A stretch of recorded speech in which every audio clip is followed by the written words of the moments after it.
Hello, everyone. My name is Kayla McLaughlin. I'm excited to be talking to you today about creating an adapted arts program.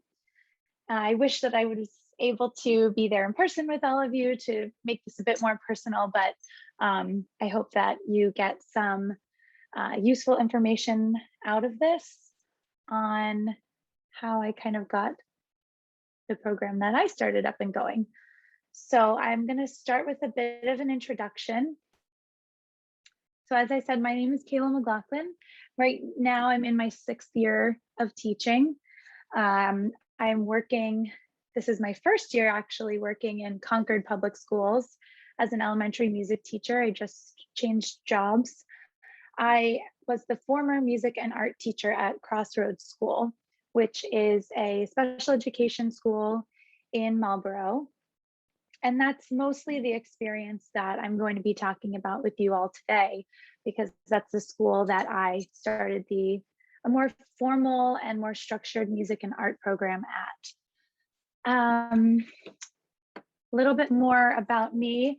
I currently am the co-director of the Inner Harmony Chorus at Berkeley Institute for Arts Education and Special Needs with Dr. Bernard. And I also was a piano and voice teacher there as well. And I graduated from the Masters of Music Education program at Boston Conservatory with the autism concentration in 2020. So before I kind of get rolling with this, I want to say that the work that I do and that I did at Crossroads really grew out of the idea and the respect, the philosophy that all people can learn and that all people are capable of engaging in music and deserving of engaging in music and art making that is meaningful to them, and that the means in which we get there shouldn't be a barrier to them gaining access to an art or a music education. So that's really my main philosophy, kind of where there's a will, there's a way. And it's our job as experts in this work to make music and art available to all students, all learners. So I found myself in this work after teaching for 2 years in New Jersey public schools. I graduated from Westminster Choir College. I really didn't get much experience in working with students with special needs. And in my first job right out of college, I was given 14 self-contained either autism or multiple disabilities classes, which, yes, if you do the math, is about half of my schedule. And so very quickly, I learned that I was not prepared, but I wanted to serve these students. I wanted to do right by these students, and I wanted to give them an experience that was really meaningful, not just fluff and cutesy activities, but actually engaging them in music learning. And so I found that there really weren't programs or resources or programs that were structured for students with autism specifically. It's new in special education, and so it's very, very new in music and arts education. And so despite kind of not really knowing what I was doing, I had a real love and I really looked forward to planning for those classes because the possibilities for what they could be were really endless.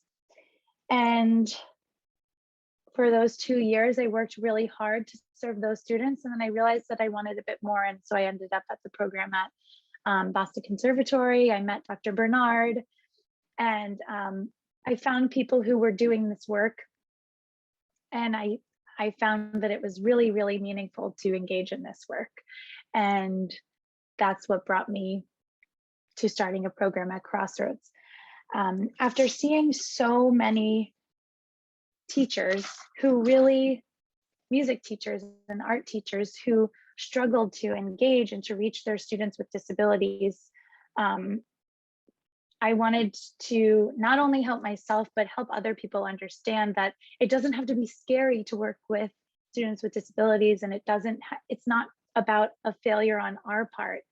It's just we weren't given the tools as arts teachers. And so that's kind of where our work begins. So throughout the last couple of years, I know that was a bit confusing, but I was at Crossroads for 3 years, and there was very little program there when I started. Students had music on a cycle, so they'd have music, every couple of weeks. They would have art once a month. And so I came in and we made the program a weekly program. They'd have weekly music, weekly art for 30 minutes. And while I was in that program, I was serving students with moderate to severe autism with a variety of profiles of behaviors from, mouthing, biting, aggression, other forms of self-injurious behavior, to just vocal stereotypy and things like that. So there was a pretty wide range of behavior at that school. I also worked with students from ages 3 all the way up to 22. So broad range of abilities, a broad range of behaviors, and a broad range of ages. During that time, when I think about what I would want people to know right off the bat, my fellow music teachers, my fellow art teachers to know right off the bat, I kind of narrowed it down to 5 guiding principles. And so here are the 5 that we'll cover today. And we'll talk about them through the lens of music and also through the lens of art as well. A lot of them, there's crossover between the two. So establish rapport and connection first. Build engagement in lessons via individual interests. Break apart the skills needed for a lesson. Have a routine. And be kind of mindful and thoughtful about how you set up your room. Okay, so rapport and connection. I find a lot of times colleagues of mine can be intimidated by their students with communication deficits, because it's like, what if they don't respond in the way that I would expect them to respond? Well, we have to not only deal with that, but we have to get past that to build connections with our students. So I think that our primary goal, especially when first meeting students with disabilities, should be making sure that your students find you first reinforcing, but also your class, your physical space, a reinforcing space, and also the activities that you're doing with your students. And this is sort of a shift from my public school curriculum-driven brain. We might not be hitting things that are curriculum-based for a while. We might be just relationship building for a long time. And I want to kind of absolve everybody of the responsibility to adhere to a certain scope and sequence, because all of that needs to go out the window.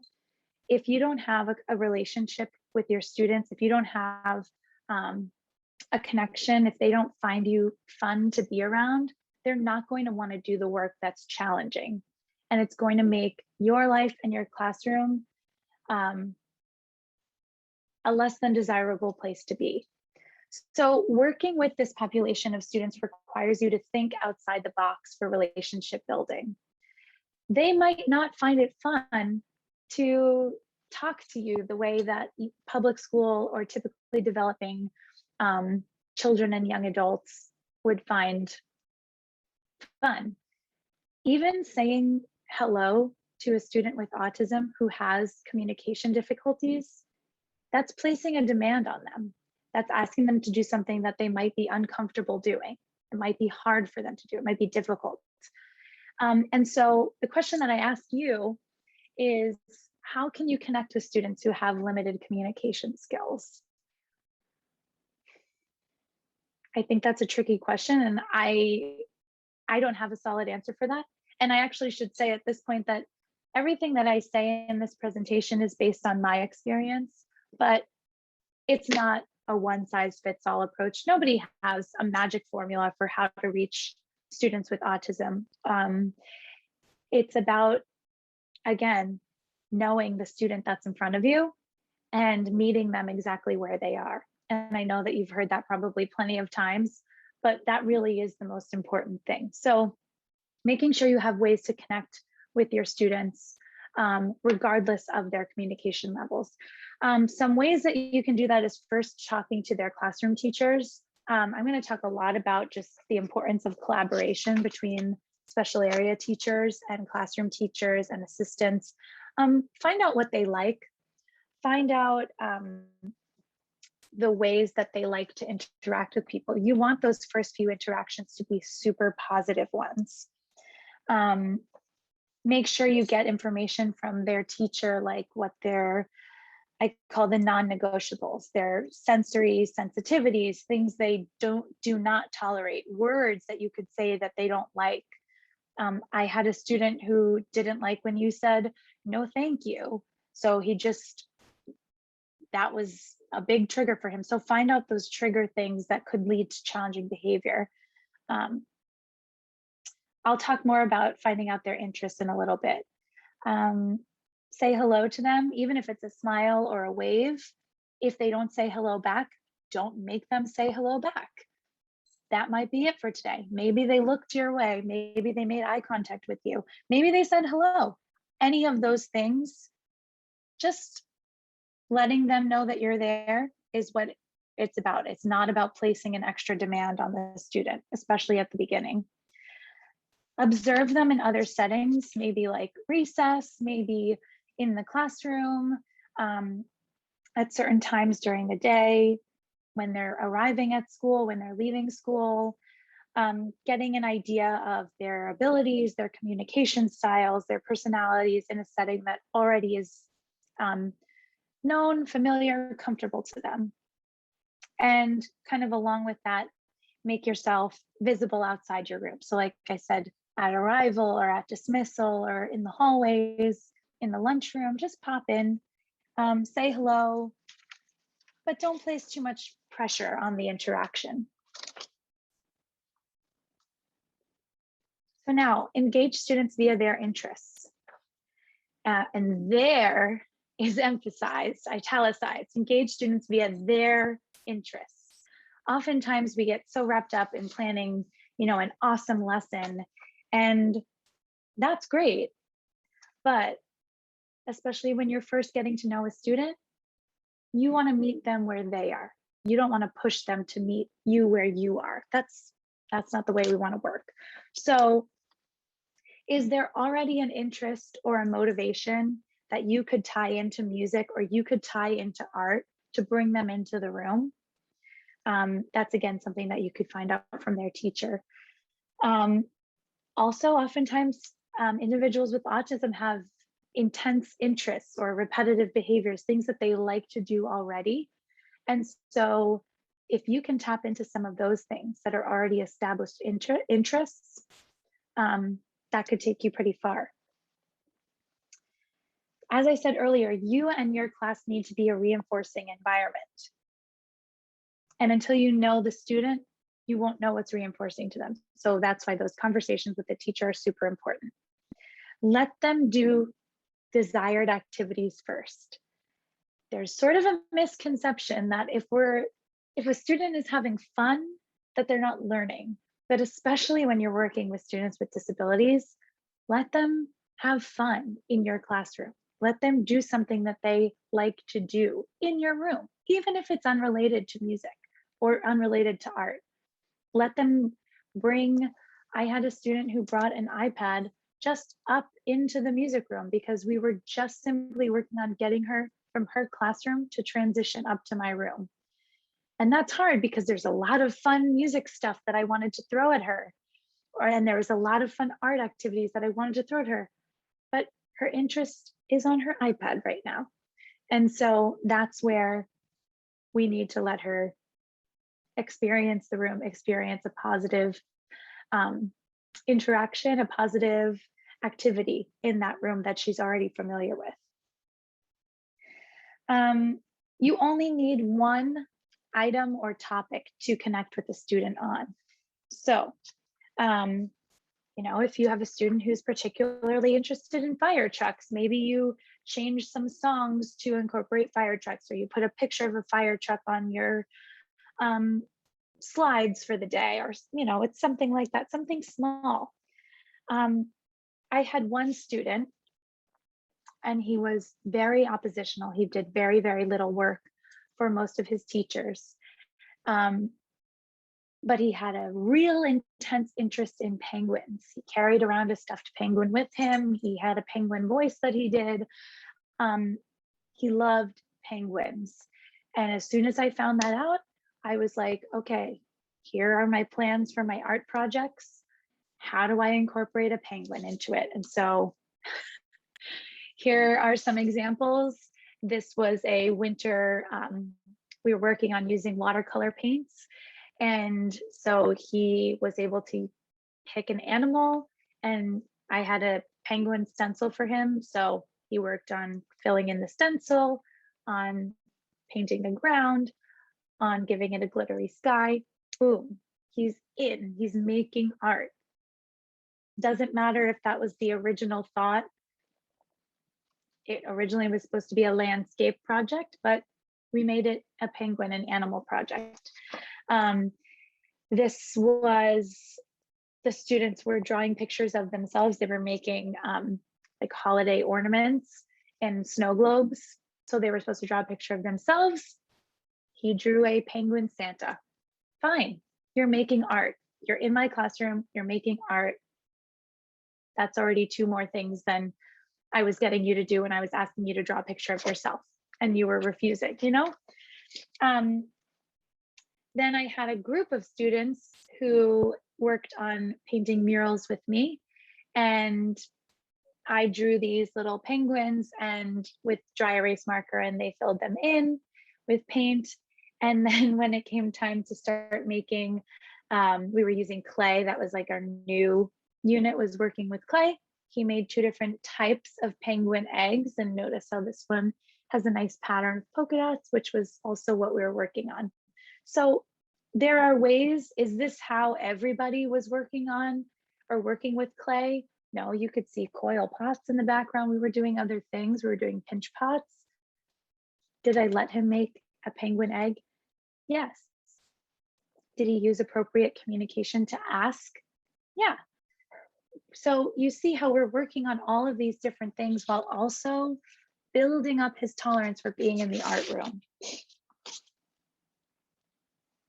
Okay, this same student, when he didn't want to participate in music class, if I was greeting each student doing a little singing, hello, so-and-so, he would never want to sing, but I would say, does Penguin want to sing?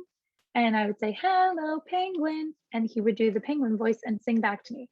And that's not going to be okay forever for him to do that. But for right now, that was great. And we enjoyed a really, really nice relationship as teacher and student. And he became part of the art club, and he wanted extra art time. And being able to engage a student who had given a lot of teachers a lot of, you know, pushback to do work, I considered it a win.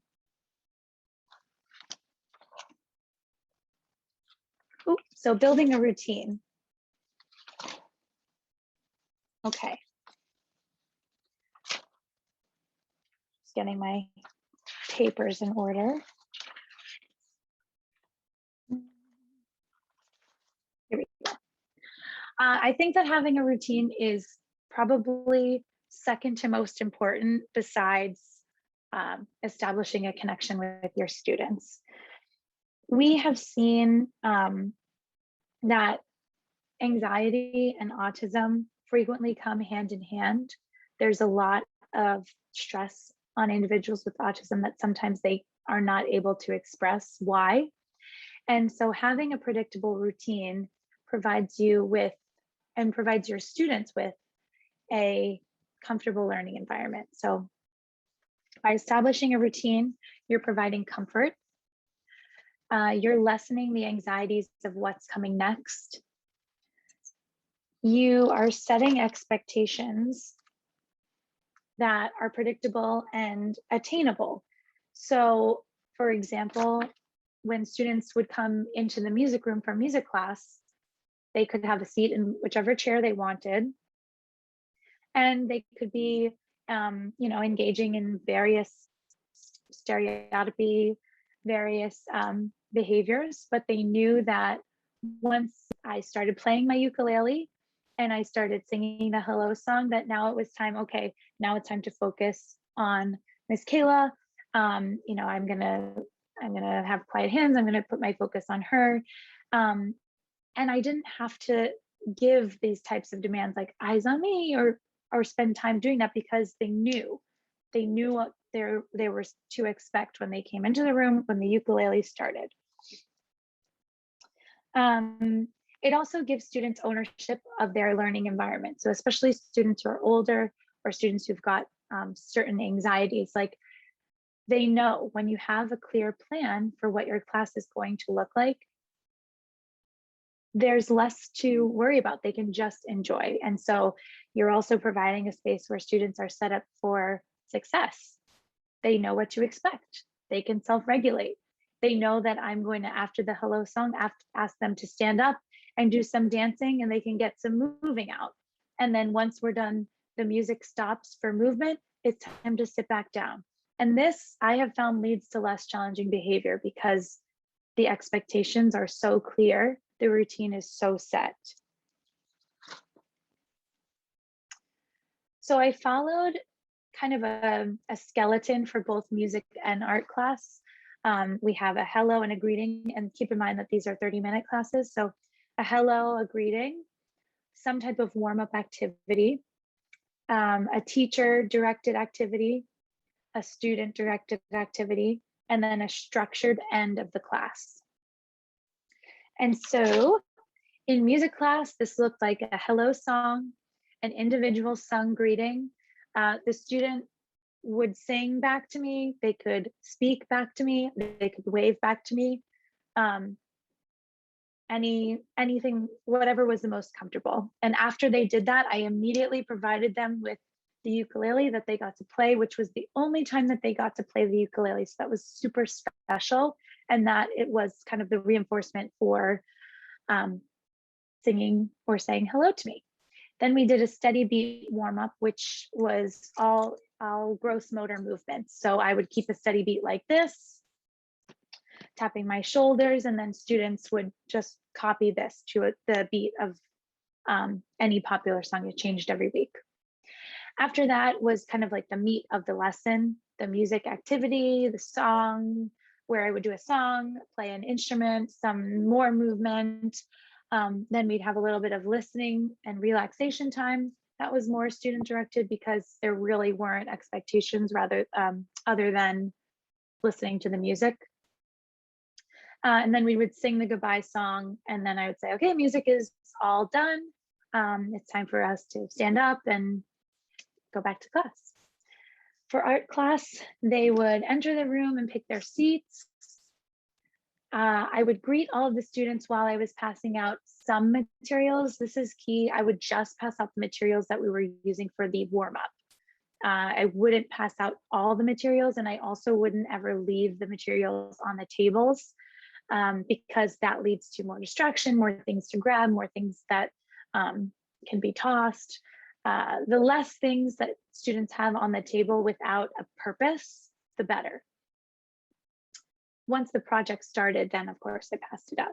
So we did our art warm up after that, then a demo, and this depended on the class, kind of how this was structured. The classes who had, 3 to 5 minutes of being able to attend to kind of a mini lesson, I would run a small short lesson. I would go through a PowerPoint, I'd show the steps.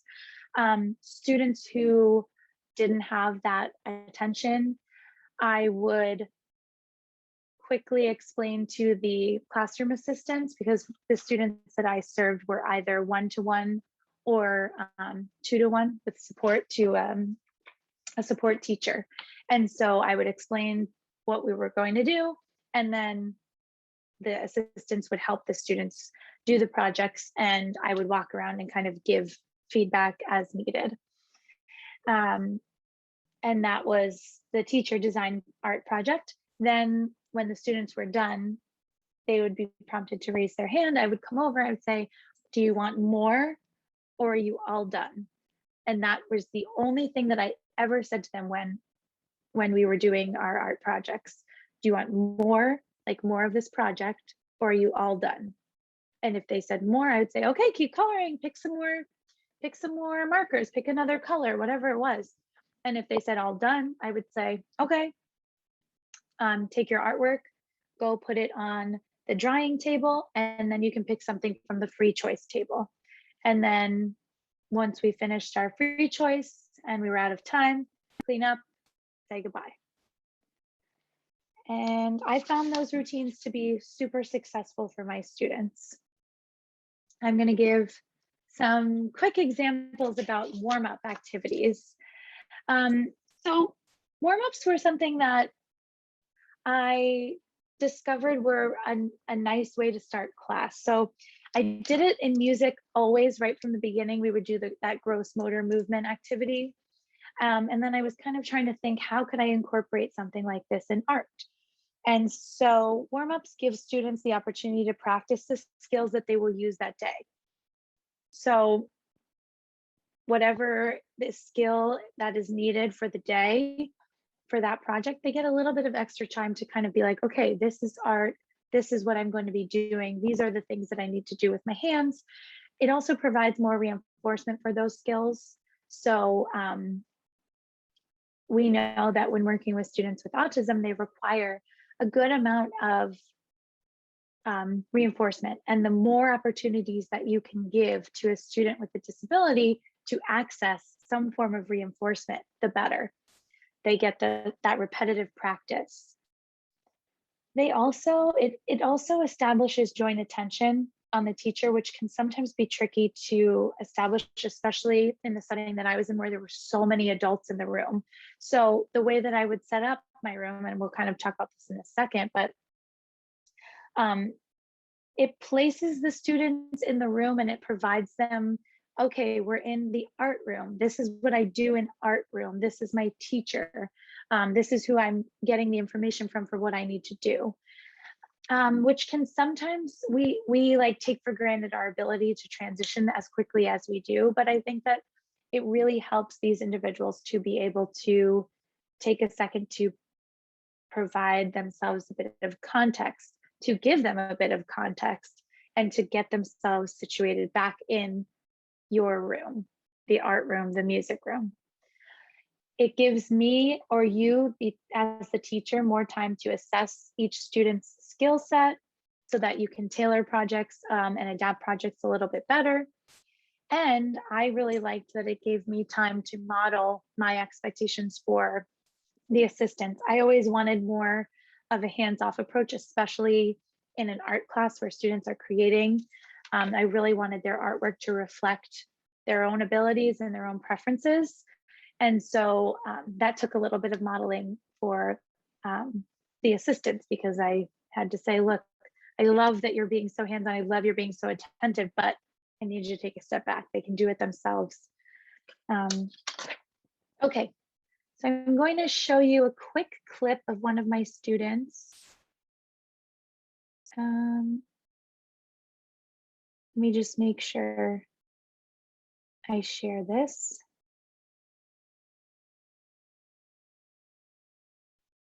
Okay, this is him working on a warm-up activity. We were doing something with stickers. Do it like that, Michael. Good job, Michael. Nice, bud. Let's get some more. Good. Do you want me to not bend it? Yeah, let's just see where he's. So there's a Michael. little bit of communication between me and the other teacher. I just wanted to see if And that you was could- really helpful because we saw that he could do it independently. The student could peel a sticker off by himself, which is always good to know. Look at you go. Good job, Michael. Good Nice job. work. Okay, I apologize for all of the praise. Okay. All right, so as I said, warm-ups are a great way to place your students in the room and get ready for what's to come for the rest of the lesson. You saw with that student, it gave me and the assistant time to talk. It gave my student all of that practice. You could see he placed all of those stickers around. He was working on approximating where he was taking a sticker and placing it on a paper. And it also gave us the opportunity every time he took off a sticker, every time he placed it correctly, to give him praise for it, which you always want. All right, so let's talk about room setup now. This was my room in the music room pre-COVID. Things changed a bit once COVID started, as we all know. But this is what it looked like. This was where I sat, right on this rolly chair here. I liked a rolly chair because it allowed me the flexibility to move forward if I wanted to, and also evade if anything were to start happening, any challenging behaviors. I could roll away quickly. Students also would sit in this U shape, just like this. And we'll talk about that in a second. I had a little listening area. This is where we did our listening over here. Okay, and this was the art room. Again, you see the U shape, my table here, supplies behind me, more supplies over here. And those were all labeled very clearly for student use. I think that's all I have to share about that. So yeah, arranged chairs and tables in a U shape. I think that setup really kind of screams community, and it screams let's help set students up for absolute success as far as looking at the teacher. All of the students are looking towards me. There's nobody who has to turn around or work extra hard to pay attention to me. It's right there. I'm standing right in front of them. I definitely think it's important to designate a table for teacher materials. Your materials, whether that's your computer, materials for later in the lesson that you don't want students touching just yet, get those out of reach of the students. Again, setting students up for success is making sure that there aren't things within arm's reach that they can grab at that are going to pull them away from what you really want them to be focusing on. And finally, create areas that promote student independence. So in the music room, that was the listening area that gave us a little bit more independence. This especially became true in the art room. So over here, this was our drying table. And this is where students could independently walk with their artwork to put it down. We'd talk about not putting artwork on other people's artwork that was drying, things like that. And then once they placed their art over here, they could walk over to the free choice table. And you see, I had a choice board here for the materials that were on the table that day. These icons matched the icons on the boxes on the bins so that students could point. If they didn't have verbal communication, they could point to the picture they wanted and pick the bin that they wanted from that. They could match it. And again, every little bit counts for what you can do to encourage independence when working with this population, because so much of their day is so structured and not based on them having a little bit of independence and autonomy. So I think it's really important, especially in the arts, because it's an area of interest. It's a hobby. It's not a class. It doesn't have to be so structured. It can be more of a way to spend their free time. Find the micro skills. This is a big one where we're going to talk more about lesson planning and what all of that can look like and does look like. So when you're thinking of a lesson or you're planning an activity for your students, I want you to consider whether your students have all of the smaller prerequisite skills to do that activity successfully. Or are you asking them to do something that they don't have all of those tiny small skills already to do? And if they don't, then what can you do to get them there? This requires a fair amount of planning in advance, making sure that you're spending time on things that you might not know you needed to spend time on, but it's extremely valuable. So I'll give an art example and then I'll give a music example. So for art, coloring in the lines. We assume, I think, as a society, that all individuals know and have a desire to color within the lines. And I think when you're considering this population, those students may not understand that expectation. So before you even say, color this picture, I mean, I used to always laugh because when I would tell people I'm an art teacher, it's like, oh, that's so fun. Like, you know, they must love coloring. And it's like, coloring actually is pretty hard for my students. Coloring isn't something that I can just say like, oh, I didn't feel like planning my lesson. Here's something to color. That was pretty challenging. You're asking students to do a lot of things. They have to know how to hold and use the materials you're asking them to use properly. Do they know how to use colored pencils, markers? Do they know to turn their marker on the thick edge if they want to really color in a big space, or turn it the other way to the thin side of the marker for more fine details? Do your students know that they need to hold a paper down and hold it in place with their non-dominant hand while they color with their dominant hand?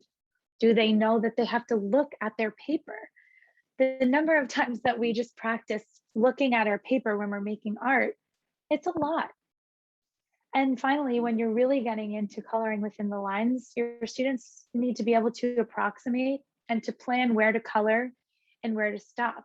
In the video that you saw in the warm-up, that student was working on approximating. He was working on placing that sticker in the circle. That's a prerequisite, and that's an activity that we could use to prep coloring. Kind of interesting. And then finally, do they have the impulse control to stop if they're really enjoying going like this?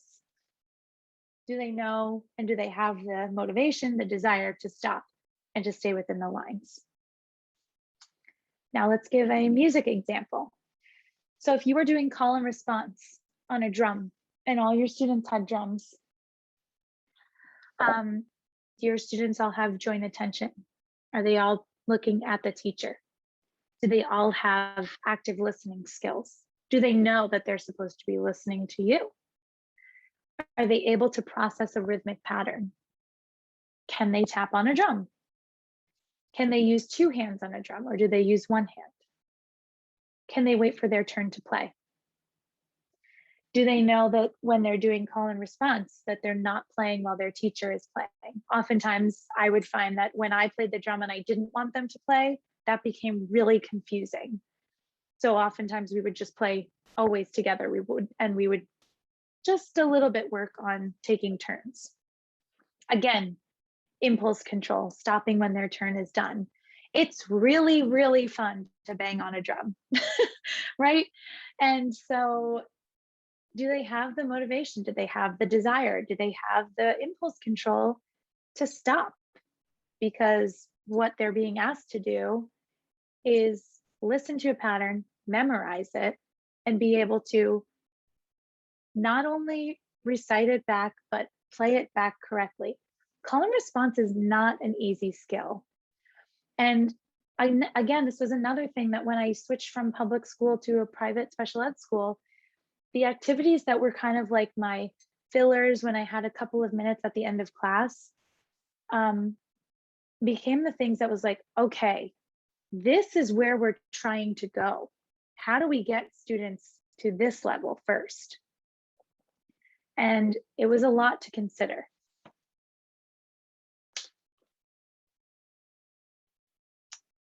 It's important to use these smaller steps because this is how students in autism programs typically learn, through a task analysis. And a task analysis is a breaking down of steps to complete a whole task.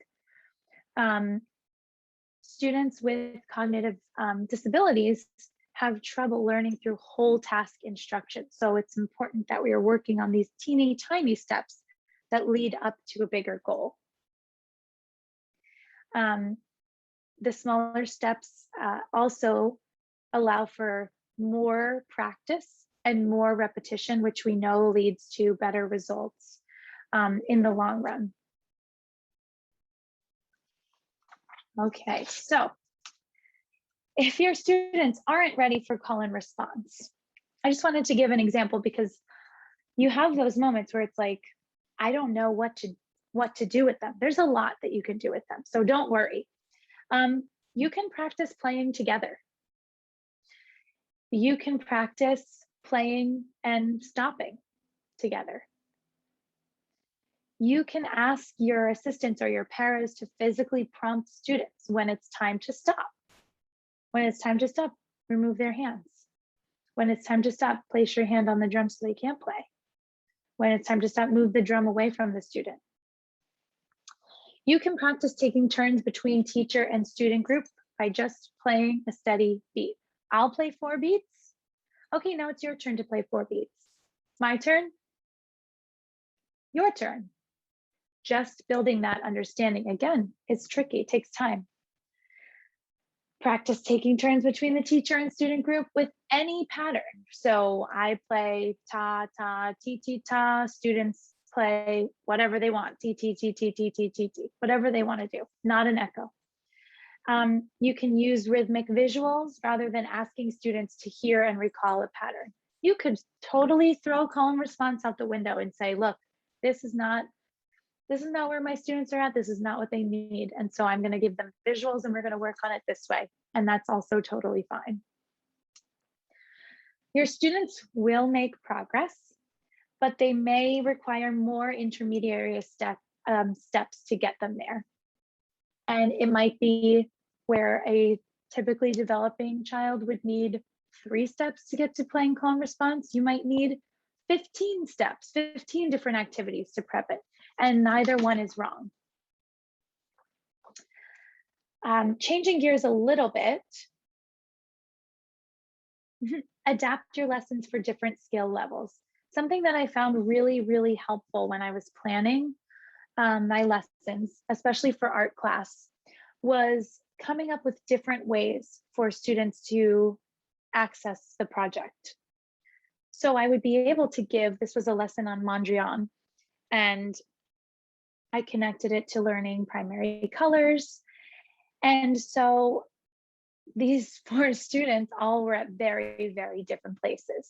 So you see this student here, all of those shapes were pre-cut on construction paper.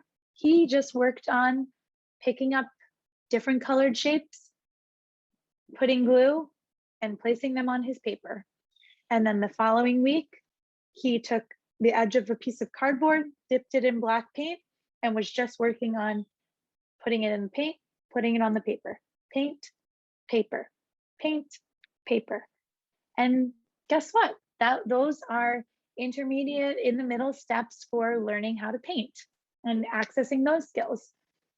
This student worked on, he drew, you can barely see, he drew pencil lines of different squares, and then he was working on coloring. So he had some really major fine motor deficits, and so he's working on coloring. So he was coloring in those squares, and then to get the effect of the black lines, like Mondrian's paintings, I had long strips of black construction board that he glued down in a line pattern, and that's how he accessed it. And then these 2 students down here were both completely independent. And they did an amazing job of drawing pencil lines first, and then filling in all the squares. My friend here went a little bit crazy. He didn't leave any white space, but that, not going to complain about that. And the one other thing that I'll note, this is kind of random, I didn't have a nice spot to put this in, is that oftentimes art projects ask students to do something first in pencil and then go over it. And I will frequently take that pencil line step out, because ask the student to do it one time. Don't ask them to do it one time and then say, okay, now you have to do the same thing, follow really closely on this same line with a black marker. Not so much worth it for certain students. For some, these two, they did a fine job with it. But I found oftentimes that more projects get ruined by asking them to go over their black lines than it's worth. Let me see how much time we have now. Okay, I'm going to quickly show an example of a lesson that I would, like a way that I would present a lesson. Just give me a moment to share my screen.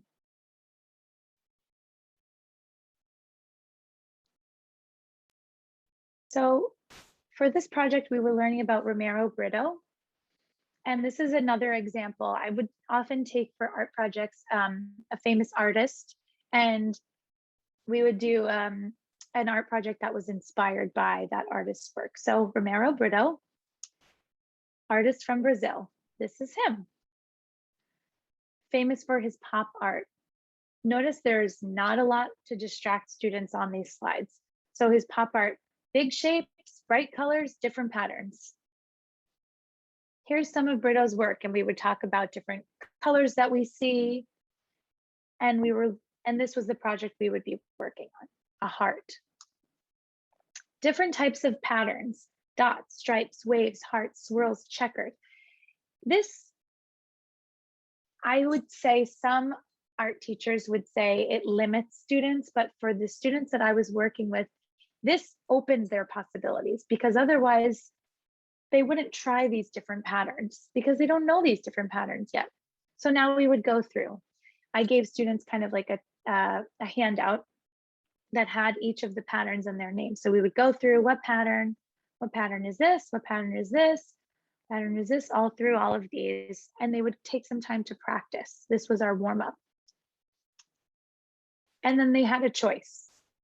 They could draw the pattern, or I had different colors and patterns of paper that they could rip up, and all they had to do was pick one per section.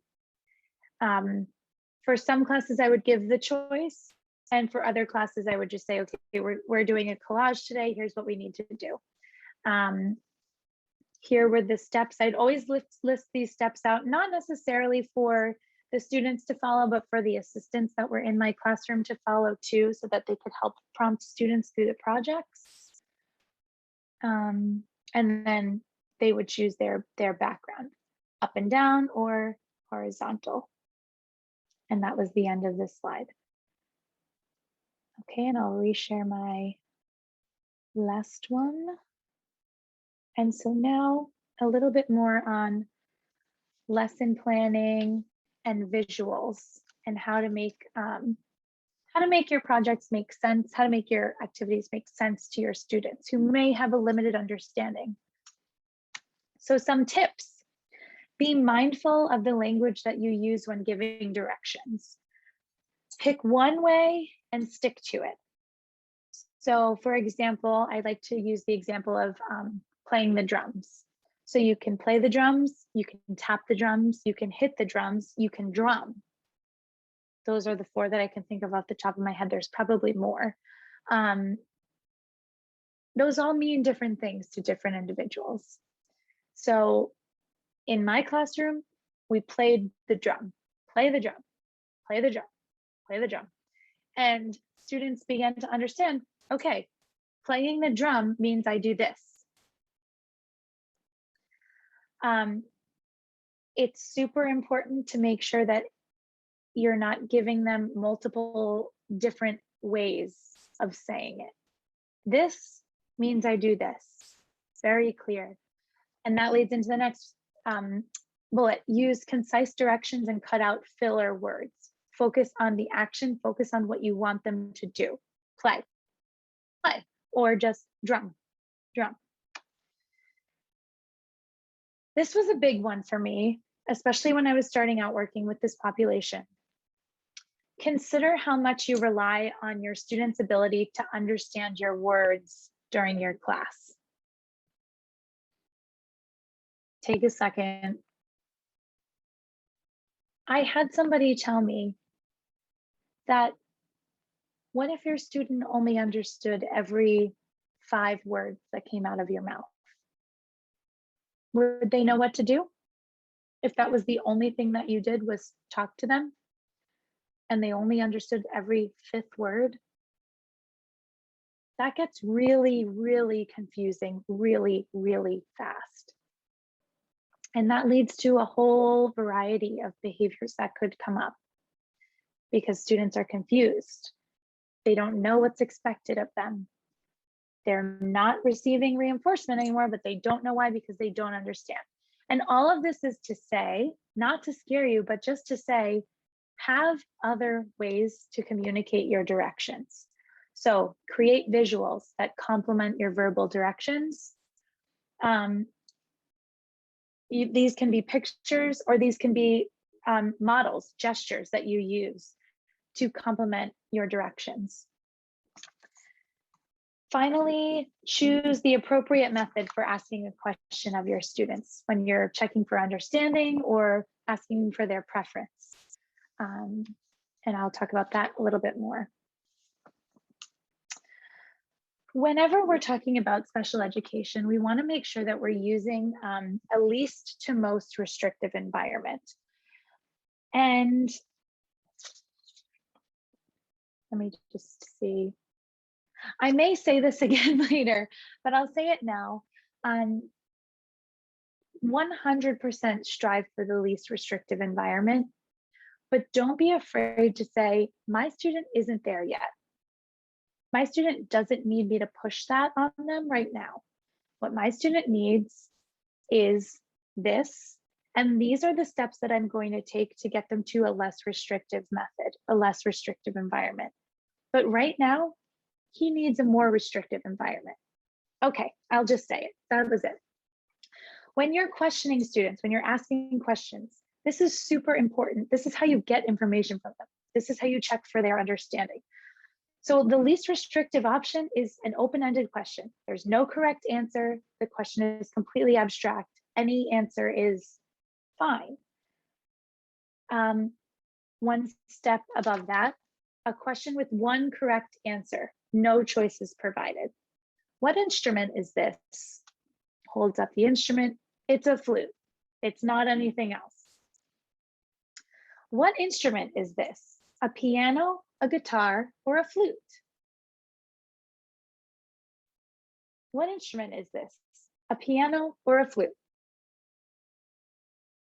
Or what instrument is this?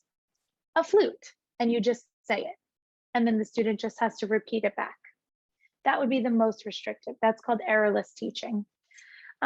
So figure out where each of your individual students fits on this kind of spectrum of questioning and continue to ask them and continue to try to get a little bit less restrictive, but don't do it where it's inappropriate. Because if you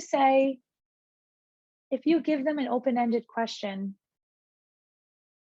it's going to be meaningless. The answer it's not going to be meaningful to them because they're not going to understand what you're asking them. And you won't get any information back. You won't be able to know whether they're retaining or processing any of the information that you're asking, that you're teaching. Okay. All right, so now back to visuals. I feel like the ending of this is a little bit all over the place, but I wanted to make sure I got all this content to you guys. So visuals, they're often helpful. It is often helpful to use a combination of approaches. saying the direction and modeling the action and providing a visual of the direction with the visual of the action. All of those things lead to greater success than just saying, paint your paper. I have always found it helpful to think of building an association between the action that you're teaching and the symbol being used to represent it, especially in music. And finally, I use visuals to provide context. You saw that in the Romero Brito slideshow, we talked about him first. We talked about the artist. Then we talked about his different types of artwork. Then we talked about what we were actually doing that day. And I'll do that with anything. I'll do that if I'm singing Five Little Ducks went out to play. What does a duck say? What does a duck look like? Which one is a duck? And I would have 2 pictures so that the students know what you're talking about before you start singing about it for 5 minutes. They understand. Okay, so let's talk a little bit about visuals that I use for rhythm. So here you can see, again, thinking about least to most restrictive. My rhythmic notation. So this would be where we would start. And I got this symbol because if your hands are up like this, they can't be on the drum. Those two are incompatible. So hands up, 1, 2, 3, play. 1, 2, 3, play. And you see how these are all open. And this one has a circle. Eventually we would add a stem to that and that would turn into a note. The next level, musical notation combined with action symbols. So I might say to them, okay, I'm going to add a musical symbol. This is a rest. What is this? A rest. What do we do on a rest? Well, the picture is right there for us. So we put our hands up like this. Rest, rest, rest, play. Just like that. Then they're used to this. They're practicing this. I might put, we would do several examples where maybe I would put a drum on 2 and 4, beats 2 and 4, or I would put it on 3 and 4, or something like that. We would practice it in a variety of different ways. And then I would say, okay, now I'm going to take away the symbols. So musical notation with less symbols. There's just the picture of the drum. But we've already practiced with this symbol. They've already memorized. That's this and this go together. This is an association that's been built. Rest, rest, rest, play. Rest, rest, rest, play. And finally, you know where this is going. I take the drum completely off, and now you're left with formal musical notation, just like that. And this took years for my students to learn. This wasn't something that happened like that. It took a long time to build those associations, but that's what I'm talking about when I say build those associations in from symbol to action. This is another example where this might have been even earlier than we were doing patterns like this. We would just do, this is a rest. On rest, we stop. This is a note. On notes, we play. And I might have also put in play up here, text that said play, and a drum, just for consistency's purposes. And this doesn't mean one note or play one time. This just means, okay, everybody, play your drums, play your drums, play your drums. Now point to the rest symbol, hands up, rest. And that was that. Again, any variety of ways that you can practice building these associations in practicing it on drums, then practicing it on rhythm sticks or egg shakers, or just making sure that they're getting this association. Okay, it's time for final tips. Thank you for spending this time with me. It was, I hope that it wasn't confusing. I hope you gained a lot from it. There's a lot of information to give, and I'm sure Dr. Bernard is going to continue discussing. So again, take time to get to know your students, know their interests, their strengths, their deficits, how they like to be praised. Having this information will make your classroom a place they want to be. Reinforce your students at every opportunity you can. Whenever they attempt an activity, nothing is too small an attempt. If it's closer towards your end goal, it's a win. Remember my student that I talked about who we needed her to get up to class, because you know what? She's not doing anything musical if she can't come to the music room. So yeah, coming in the room, taking a step in the door and saying, okay, we can go back to class. It's not ideal, but is it a step in the right direction? Absolutely. Whenever possible, incorporate classroom behavior plans and reinforcement systems into the art or music room. And this is where I say collaborate, collaborate, collaborate with the classroom teacher, with the behavior analysts, with the OT, the PT, whoever you can who knows that student, wherever you can get some tips, wherever you can provide consistency and expectations, do it. Every student is at a different level. Plan to accommodate and differentiate by having scaffolded questions and prompts already brainstormed. This is a lifesaver, being able to just, when a question's not hitting, when you're not getting the answer that you want, boom, try it this way. Let me add some choices. Let me ask that question again. Strive for the least restrictive environment. Here's where it is. I knew I would talk about it again, but don't be afraid to choose a more restrictive system to start. Put a plan in place to fade to a less restrictive model eventually. A more restrictive environment is okay as long as that decision is justified, as long as that's a support that that student needs. And finally, ask for help.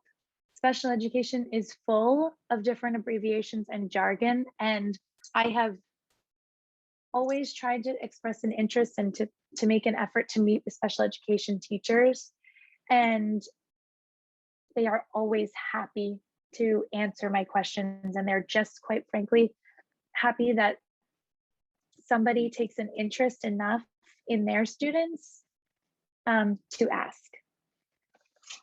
So that was all of my information. Oh, I didn't add my Instagram. I can do that right here. Miss Kayla Accessible Arts. And that is my, yeah, that's it. I just wanted to double check. And here we go. So thank you so much. If you have any questions, you can definitely feel free to email me. I have my school email here. I also have a pretty active Instagram where I update with tips or lessons or things that I'm doing in my classroom. It's taken a little break since I'm in public school and trying to figure out a new school system, but that will get up and running again. And again, feel free to contact me with any questions that you have. And thank you so much for your time. Bye-bye.